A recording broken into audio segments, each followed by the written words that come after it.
You know, for 10 years I worked in Northern Europe and West Africa, and for most of my preaching I had somebody right by my side, translating into Norwegian, or the Swedish, or the Finnish, Icelandic, the languages of West Africa. But this is the first time I've had somebody standing by me who keeps making movements with a hand. I think you did translate for me once over at Local Observer, but you were sitting down with the deaf. But this time she's right by my side. But there's one good thing. Not sure whether it's good. I don't have to pause to let her speak. She speaks automatically at the same time I'm speaking. But it's a disadvantage to a preacher, because if you've got a translator by your side who speaks another language, you know what you can do? You can just say one sentence, and you can think about what you're going to say next while they're translating the first one. It makes it a lot easier for preaching. This morning I'd like to tell you something about Dr. William Moon. He lived in Brighton in England. He was at the peak of his activity when he struck not with deafness, but with blindness. At first he was rebellious, then he was very depressed, but no really thoughtful man can long remain rebellious or pressed in trial. Dr. Moon brooded, and then he finally thought, is there just something that I can do for the blind? For months he grappled with the problem. Finally he came up with the idea of raised letters that can be read with the fingers. Braille would enable the blind to read and to develop in knowledge even though they couldn't see. Millions of people around the world as a result, and in scores of countries today, can read their Bible with Braille because Dr. Moon went blind. God let blindness overtake him in order to focus his attention on the needs of the world's blind. His blindness, although at first appeared to be a bit of disappointment, an agonising trial, proved to be a wonderful blessing to millions of people around the world. Now that experience reminds me of a very interesting verse in the book of Romans. I want to read it to you. Romans chapter 8 and verse 28. Romans chapter 8 and verse 28. I thought I had it open, but it wasn't. Romans 8 and verse 28. And it says this, we know that all things work together for good to those who love God, to those who are called according to his purpose. That's one of the greatest promises in all the Bible, did you know that? And yet, it's one of the hardest to accept. Why? Of the thousands of precious promises in the Bible, this is the one that's the hardest for humans to actually believe. The child of God, whose faith compasses this test, has learned the greatest truths in life and walks in perfect fellowship with his God. For here God says plainly and simply that every detail of life's activities is ordered by him. One is all-knowing, one is all-wise, one is all-powerful, one is all-active for people. When things go well, that promise is not hard at all to believe. But I tell you, when things go tough, when you're faced with bitter trials and disappointments in life, it's hard to believe that all things work together for good to them that love God. You know, if Paul had only said some things work together for good, if he'd only gone a bit further and said most things work together for good, we could have understood it. We could have accepted it easily. But that little word all makes a difference.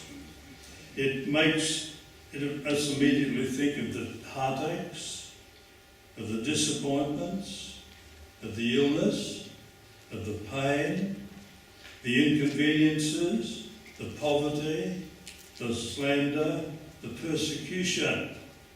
And we feel like crying out to God, God, surely these things are not all working together for our good. How often the question is asked, why does God allow the innocent to suffer? Ever asked that question? Many people have. Why does God allow the innocent to suffer? Why has this tragedy come on so-and-so when he was a great Christian? Why, God? Surely all things are not working together for good. Maybe some do. Maybe most do. But hardly can I believe that all things work together for good to them that love God. And back comes the answer from God immediately. Yes, my son. Yes, my daughter. I mean exactly what I've said.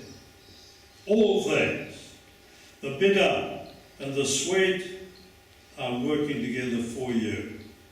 Believe me, he says, I'm permitting no trial, no experience, but what I see will enrich your life and make you a blessing to some others of my children. All that concerns you concerns me, and I'm working all things together for your good. It's hard for most of us to see how the hand of God is working for our good in the hard things of life. But the Bible says we're to trust even if we can't see. If you've given your heart to God, trouble, illness, even death doesn't mean that you lack faith. It doesn't mean either that God's forgotten you. It doesn't mean that God's cast you off. He sees that all these things will ultimately work together for your good. Let's take a few examples from the Bible, shall we? A few Bible characters that will tell us the truthfulness of this statement of God. No matter how bitter, how difficult it may be at the time for them to understand certain things, they eventually saw that all things work together for good to them that love God. Where we start? I reckon we ought to start in the beginning. Start with the first martyr in the Bible. Who was that? Abel. Genesis 4 and verse 3 to 8 tells us of his experience. There offering his sacrifice, when his brother was offering his, the brother coming up close to him, and then the brother killing him. In the prime of his life, with all the years of usefulness before him, Abel was the equivalent of a good Christian, suddenly being brought early to the end of the road of life. How often a similar experience today causes people to doubt the justice and the love of God. How often people say, why does God allow a wonderful Christian in the prime of life to be suddenly and tragically sent to the grave, and yet he lets the drunkard in the gutter live on, and he lets the useless individual still carry on in this world? I find the answer to that question in two passages of Scripture, which both say that all things, including death itself, work together for good to them that love God. Come to Isaiah 57 with me, verse 51 and 52. This is a very interesting passage of Scripture. I don't think we look at it often, or if we ever, except when we've read the whole Bible through. Isaiah 57, 1 and 2. The righteous perishes, and no man takes it to heart. Merciful men are taken away, while no one considers that the righteous is taken from evil to come. He shall enter into peace. They shall rest in the beds, each one walking in his uprightness. Notice that? The Bible says here, that no man, the righteous, perishes, and nobody lays it to heart. But they forget that the righteous who perishes has been taken away from the evil that's to come. Did you realise that? That's what happened to Abel, the first martyr, death of an innocent young man. And it tells us there that he was taken away from the evil that's to come. So death was to Abel's advantage. You know, if a person is right with God, you know the best thing that can ever happen to them at this moment? They die. That's the best thing that can happen to them. If they live on, what? They've got to face many more temptations, many more trials, many more afflictions through the rest of their life. The older we get, the more of that we see, don't we, in this village? But Abel was taken away from the evil that was to come. Save bitter trials, persecution, temptation that the devil was ready to place in his pathway. He looked securely away from the grave. He's locked, I should say, securely away from the grave, free from the clutches of the adversary. So he enters into peace. He rests peacefully in the grave, awaiting the call of the life-giver to immortality in the last day. So the death of Abel was to his advantage. It was a good thing for him that he died. But it was good for another reason. Notice Hebrews 11 and verse 4, the second reason. Hebrews 11 and verse 4. By faith Abel offered to God a more excellent sacrifice than Cain, through which he obtained witness that he was righteous, God testifying of his gifts, and through it he being dead, how does it finish? Still speaks. So the death of Abel was to his advantage. It took him away from troubles to come. But his death was to your advantage and mine, because he still speaks to us right down through the centuries of time. He enters into peace, but he leaves something for us to think about. Abel's been dead now a few thousand years. His martyrdom's recorded in Genesis, reminding us of the true purpose of the kingdom of Satan: to kill, to rob, to destroy, to mar the happiness of men. But Abel's troubles, even his death, were for the good of us people today. We read about his experience and we profit from it. His experience gives us courage to press on undaunted in the pursuit of truth. What about another character in the Bible? It tells us that all things work together for good. I'd like to look at Joseph. Joseph was a young man, wasn't he? 11th son of Jacob, person who loved God. His brothers were very jealous of him, and when they got the opportunity, what did they do? They wanted to put him in a pit for the lions to eat him, but they ended up selling him to a band of Ishmaelite travellers who would take him as a slave to Egypt. I guess Joseph found that experience bitter. Favoured son of his father, honourable man, no sin recorded against him in the Bible. But he must have found that very bitter. Perhaps he even prayed for God for deliverance. I made a mistake by saying perhaps he prayed. I'm sure he prayed for deliverance from the slavery. He may have requested that God send Jacob down to rescue him from undeserved bondage. But God didn't do that. Why? Why does God allow such things to happen?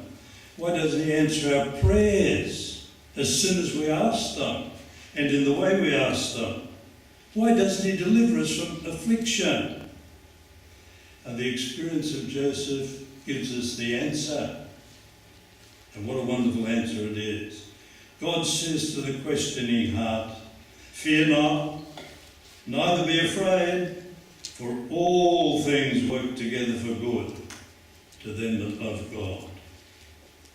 God didn't answer Joseph's prayer exactly as he wished, because God had a greater plan that was for Joseph's advantage and all other people in that day. This bitter experience was to work for Joseph's good and for others. Soon he became a trusted servant in his master's house, Potiphar's house. He had charge of everything. Charge of everything. But was that God's purpose for Joseph? No. He was still a slave, wasn't he? No matter how much honour his master gave to him. He had a certain amount of liberty in that house, but he was still a slave. So Potiphar's wife comes along and makes it more difficult for Joseph. She entices him. She tries to trap him into an affair with her. What does Joseph say? Genesis 39:9. He looks her in the face and he says, "How can I do this wickedness and sin against God?" And he refused. Was that God's purpose for Joseph? Did God send him all the way through slavery down into Egypt, into Potiphar's house where he grew in prestige there, just to save that woman from destruction and turn her feet in a new path? Had Potiphar's wife repented, we might have said that might be the purpose. God sent Joseph through all that trouble down into Egypt just to save that woman's life. But no. Potiphar's wife lied about Joseph. The lying ultimately led to his imprisonment while he was absolutely innocent. Joseph must have thought this way. Why? Why, God, are all these things happening to me?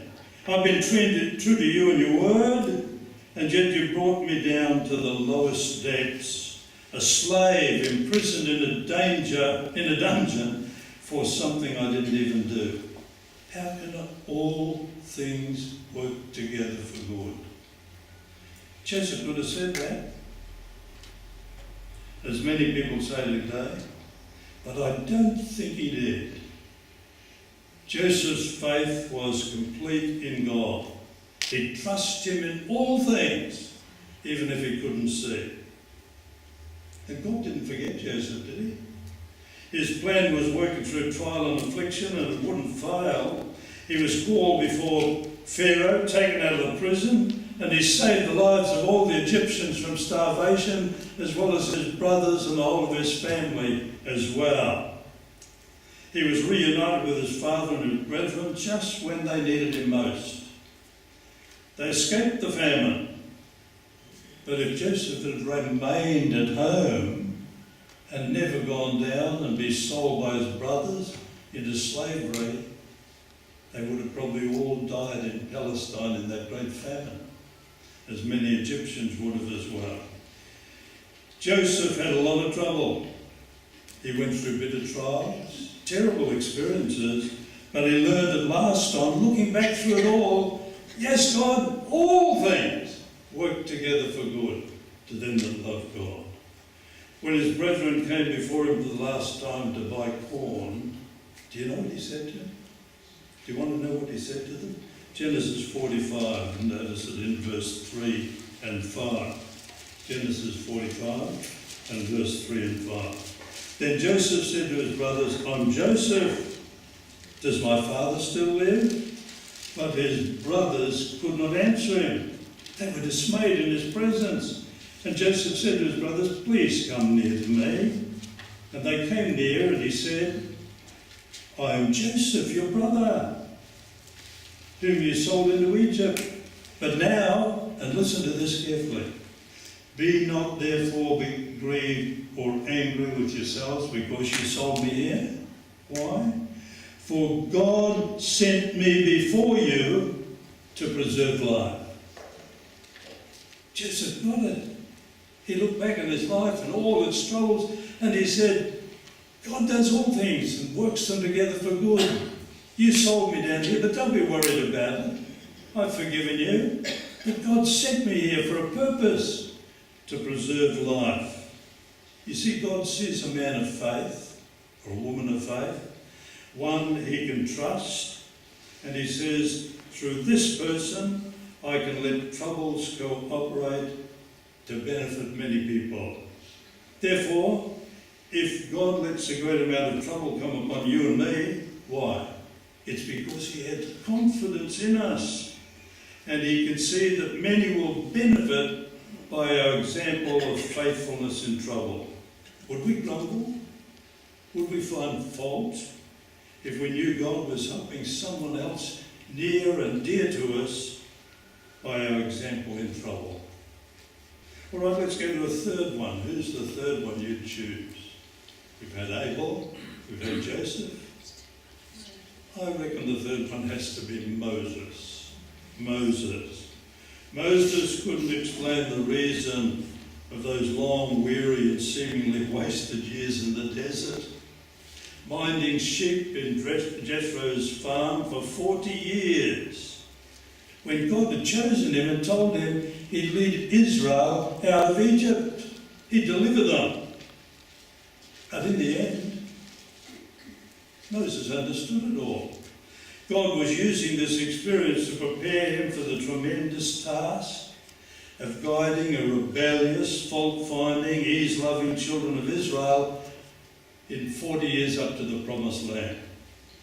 Those apparently wasted 40 years in the wilderness minding sheep were the most vital years in his life. You know why? They worked for his good and for the good of all the host of Israel. In those years of shepherding sheep, he developed some qualities that allowed him to be the greatest leader in the race of the human family. Listen to what he learned out there minding sheep. He developed meekness, dependence on God, humility, patience, love, and other qualities that made him the peerless leader through the ages of history. The greatest leader among them was none other than Moses. When he came to the end of life, Moses understood. He could testify that all things work together for good. In Deuteronomy 32, 3 and 4, he says, yes, God, you were right. I understand, God, you do all things well. And you know, at the end of his life, when they're on the borders of the promised land, God said, get up to the mountain, Moses. And Moses said, no, just let me go over the border, Lord.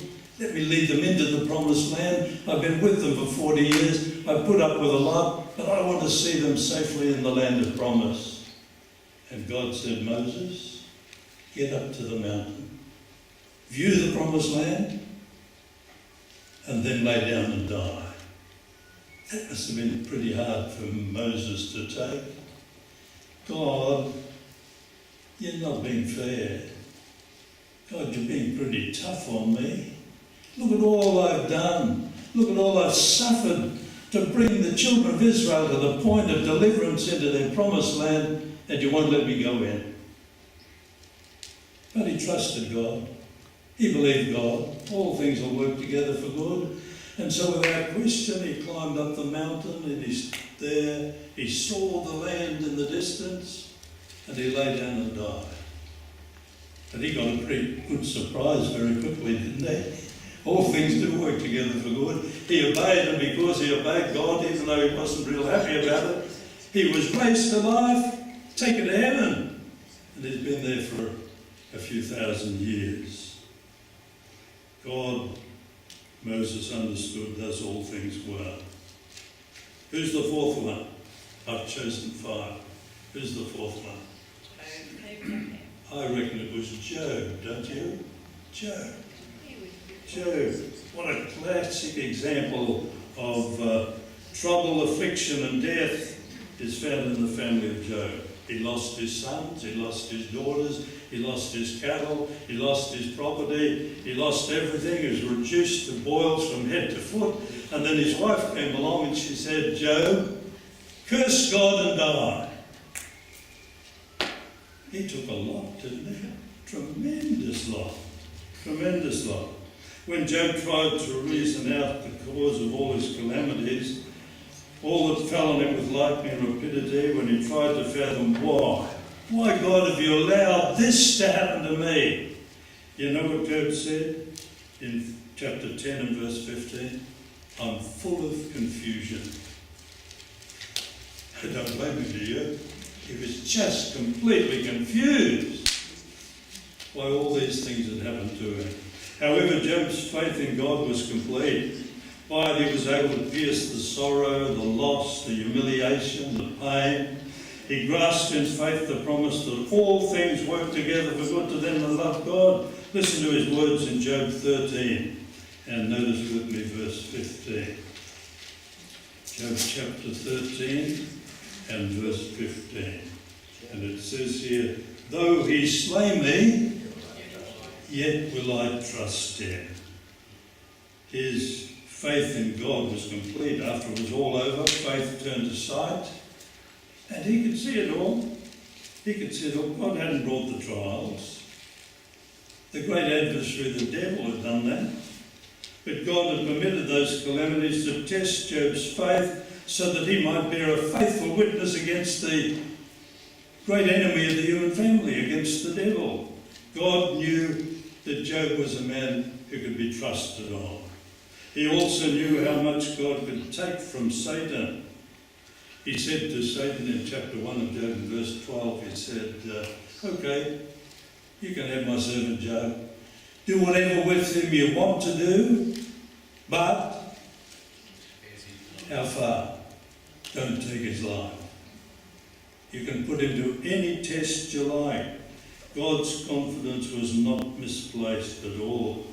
Wonderful thing. God knows how much calamity you and I can take. Paul puts it plainly in 1 Corinthians 15.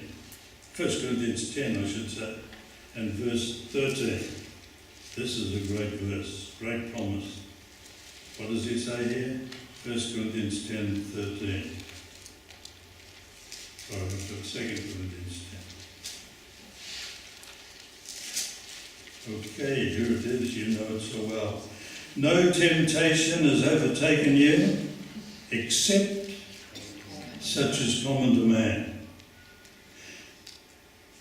But God is faithful, who will not allow you to be tempted beyond what you're able. But with the temptation will also make the way of escape, that you may be able to bear it. That's a tremendous verse, isn't it? God knows how much you can take. God knew how much Job could take. He could take anything except his life. God had confidence in Job, and Job withstood the devil. It was not misplaced, for through his experience, Job has strengthened the faith of millions down through the centuries of time. The patience of Job has been a blessing to millions and brought them courage to press on with the battle against evil. What about James 5 and verse 11? It speaks about Job, and it says this. James 5 verse 11. Indeed, we count them blessed who endure. You've heard of the perseverance and seen the end intended by the Lord, that the Lord is compassionate and merciful with Job. The perseverance of Job. Look at Job, God says, and you can see how merciful Job is. God is, I should say, as he was to Job. In his great loss, his illness, Job prayed. But God didn't heal him right away, did he? No. God wanted to help you and me. And help you and me, he let Job suffer. Often when God wants to help someone else, he lets us suffer, don't forget that. But he always selects the amount of our suffering. He knows how much we can take. And it says there in that verse in Corinthians, he makes a way of escape that we may be able to bear it. So he always selects the amount of our suffering. He knows how much we can take. And if he lets a great amount of suffering come on you, it's because he has great faith for you, that we have the capacity to take that faith and to endure. Number 5, who we had? Abel. Joseph, Moses, Job. I reckon the best one for last would be the one who wrote that verse. All things work together for good. Who wrote it? Paul. He's a good example, isn't he? Paul, we couldn't forget him. The Apostle Paul knew from experience the proof of that promise. His life wasn't a flowery bed of roses, was it? Far from it. His life was suffering. His life was full of stones and briars and thorns and thistles. He was troubled on every hand. Let me read to you what Paul went through. This is a great passage we all need to read often. 2 Corinthians, no, is it 2 Corinthians? Yes, 11 and verse 23 to 28. 2 Corinthians 11, 23 to 28. It's a long passage, but listen to it carefully. Are they ministers of Christ? I speak as a fool. I'm more. In labours more abundant, in stripes more above measure, in prisons more frequent, in deaths often. From the Jews 5 times I received 40 stripes minus 1. Weren't they kind? They beat a man 40 times, but that was the sentence. But when they got to 39, they said, we better let him off one for suffering at all. 40 times, 40 stripes, 5 times. 3 times I was beaten with rods. Once I was stoned. 3 times I was shipwrecked. A night and day I've been in the deep, in journeyings often, in perils in the waters, in perils of robbers, in perils of mine own countrymen, in perils of the Gentiles, in perils in the city, in perils in the wilderness, in perils in the sea, in perils among false brethren, in weariness and toil, in sleepless nights often, in hunger and thirst, in fasting often, in cold and nakedness, besides the other things that come on me daily, my deep concern for all the churches. Hey, have you been through all that? I don't know of any man or woman that's been through as much as Paul went through. Suffering. And yet he suffered all that, and he could write, all things work together for good to them that love God. Surely you're wrong, Paul. Surely you're wrong. Hardly an hour went by without some trial and affliction. Could you really mean it? That all things work together for good. On one occasion he received a vision from the Lord in Acts 16:9, and there was a person standing there saying to Paul, a man of Macedonia, come over and help us. And so Paul got his companion and they set sail and they went to Macedonia. You'd expect with a call like that when you arrived, I'd expect they'd have a motor car waiting for me so I could get around. I'd expect they'd have a hall booked for me to greet the thousands of people that were just rushing, anxiously waiting for him to arrive with the message of God. Place to live, all of it. What did they do to him when he arrived? What did they do to him? They threw him into prison. And to make sure he wouldn't escape, they put him into the deepest part of the prison, and then to give him more a miserable place, they put him in the stocks. His legs were bound in the stocks so that he couldn't move. That's come over and help us. Hardly. But that's what happened to Paul on that occasion. If that happened to you and me, I reckon most of us would just about give up, wouldn't we? Curse God and die. Paul must be wrong when he says all things work for good. He can't really mean what he says. But yes, Paul knew from experience the truthfulness of the promise. The jailer and his house were converted that same night by Paul. All these bitter trials work together for good in making Paul more Christ-like in character. They work together for good in the furtherance of the gospel. Then in 2 Corinthians 12 and verse 7, Paul wrote this, God gave me an affliction a thorn in the flesh to buffet me. On top of all that, God gave him a thorn to buffet him continually. This was not from God, but God allowed it. It was from Satan as the messenger of woe. Satan used it in an effort to bring Paul down to destruction. But God allowed it to work for his good. Kept Paul humble, developing his character for the kingdom. Paul prayed for healing how many times? 3 times it says in 2 Corinthians 12, verse 8 to 10. But he didn't get that answer that he wanted, or he thought he wanted. Paul could see it clearly. This affliction was for his character development. For in his weakness, in his affliction, he was made strong in God. And if trials and suffering develop our character for the kingdom, they're worthwhile, aren't they? As Paul thought they were worthwhile. All right, there is a more modern experience that I want to conclude with. You probably heard this story years ago. There was a blacksmith who gave his heart to God. He was consistent in his living, but he wasn't prospering materially. In fact, it seemed at the time of his conversion that things got worse. Everything seemed to be going against him.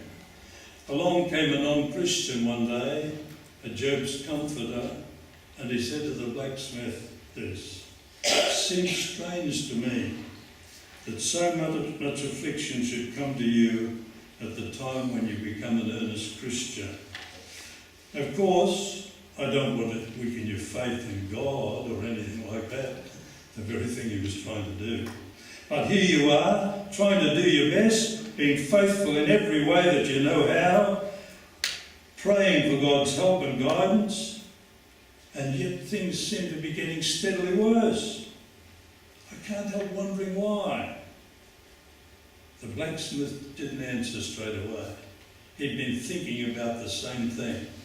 And finally said to the man, and I've got a lot that he said here, I'll read it to you. "You see that raw iron which I have here to make into horseshoes? You know what I do with it? I take a piece and heat it in the fire until it's red, almost white with heat. Then I hammer it unmercifully to shape it as I know it should be shaped. Then I plunge it into a pail of water to temper it.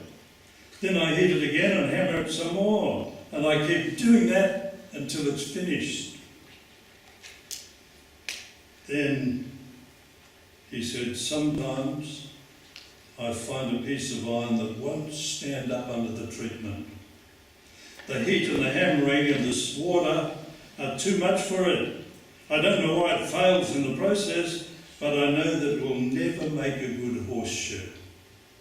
And then he pointed to a heap of scrap iron by the door. "When I get a piece that cannot take the shape and temper, I throw it out on the scrap heap. It will never be good for anything." But he went on, "I know that God has been holding me in the fires of affliction. I've felt his hammer on me, but I don't mind if only he can bring me to what I should be. And so in all these hard things, my prayer is simply this: Lord, try me in any way you wish, but only don't throw me on the scrap heap." The trying of our faith is done by the best friend God. He doesn't grieve willingly.